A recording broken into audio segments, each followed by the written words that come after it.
कसे आहात मित्रांनो? खुश आहात ना? खुश असलंच पाहिजे. मित्रांनो, काल आपण सर्वांनी गणेश विसर्जन केलं आणि मागील जे 10 दिवस होते, अतिशय आनंदात त्या ठिकाणी आपल्या सर्वांचे गेलेले आहे. एक भक्तिभाव या ठिकाणी आपण गणरायाच्या चरणी अर्पण केला आणि गणराया पुढल्या वर्षी लवकर ये आपण असं नेहमी म्हणतो.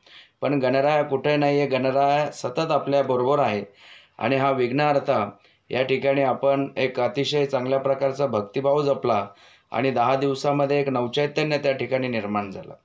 असो, पुढल्या वर्षी गणरायाला आपण लवकर बोलूया.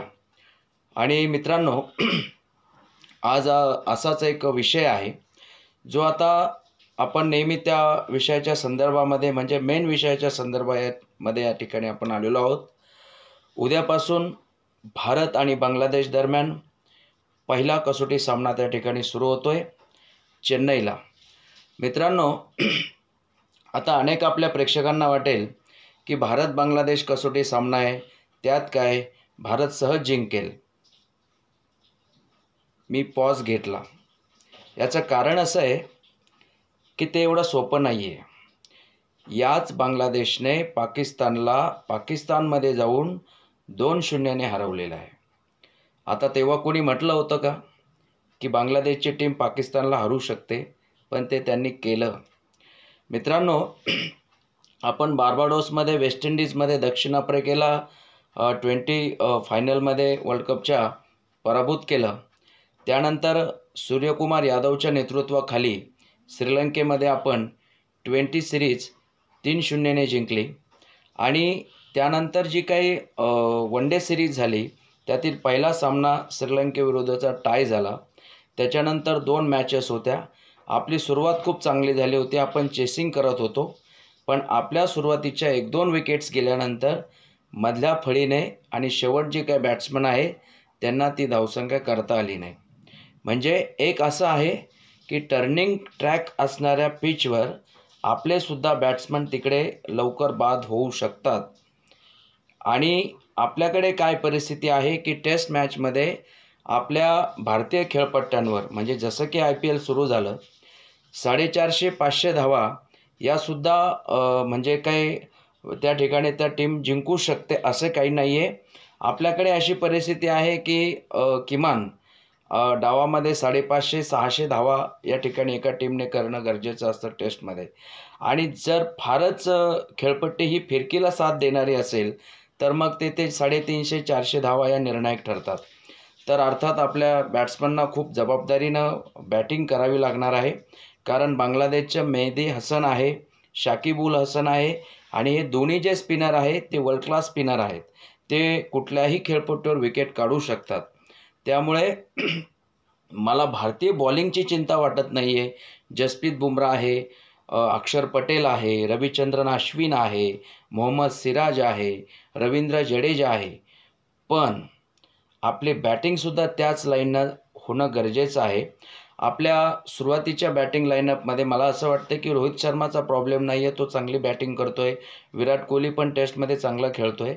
पण शुभमन गिलचा थोडासा प्रॉब्लेम आहे. शुभमन गिलला अधिकाधिक चान्स मिळत आहेत. दुलीप ट्रॉफीमध्ये तो तिथे काही छाप पाडू शकला नाही, हे आपण सर्वांनी बघितलेलं आहे.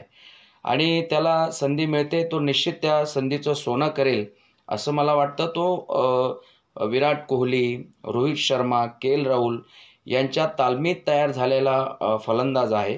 त्याला बाहेरच्या खेळपट्टींवर पण चांगला खेळण्याचा अनुभव आहे आणि तो इंडियामध्ये तो चांगली बॅटिंग करतो. आपण अनेक वेळा वर्ल्ड कपमध्ये जसं आपण वन डे वर्ल्ड कप बघितला इंडियामध्ये झालेला, त्याने चांगली बॅटिंग केली होती. तर निश्चित तो चांगली कामगिरी करेल या टेस्ट सिरीजमध्ये.